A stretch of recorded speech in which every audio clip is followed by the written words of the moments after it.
But Oh gosh, yeah. you mentioned your two coordinators. You mentioned Heimerdinger and Craig Bohl.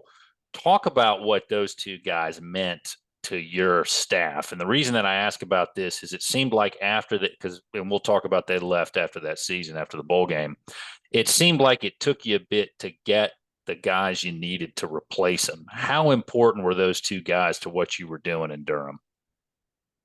Very, very important. I lost Dinger right towards the end of recruiting when Mike Shanahan, he was Dinger's college roommate when Shanahan took over the Denver Broncos, and then lost Craig Bohl to his school. He was an alum of Nebraska where he'd been a graduate assistant, Tom Osborne. So he was out there, went with Tom. And those are, you've seen what the results of Bowl. He'll be in the College Football Hall of Fame soon with his career at North Dakota State and Wyoming. Dinger, I think Dinger coached in 2 or 3 Super Bowls. And Lord took him home too early. I mean, he was a great guy and a really, really good coach.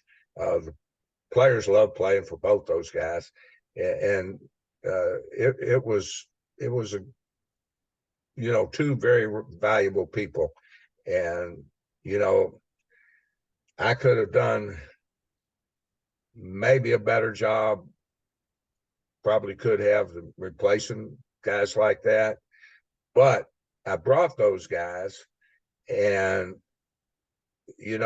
when it came time to replace them, it was hard to replace people at Duke because we just weren't paying like some of these other places were. And that was a huge difference maker.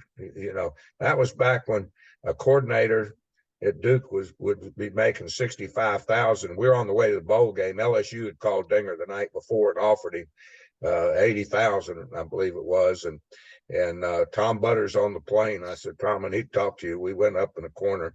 He said, do what it takes. So, we were able to keep him for 85, but then lost him a month later. But we weren't as competitive as we should be. And I know I probably, if anything, I replaced them with good people, but those 2 guys, they were way ahead of the game.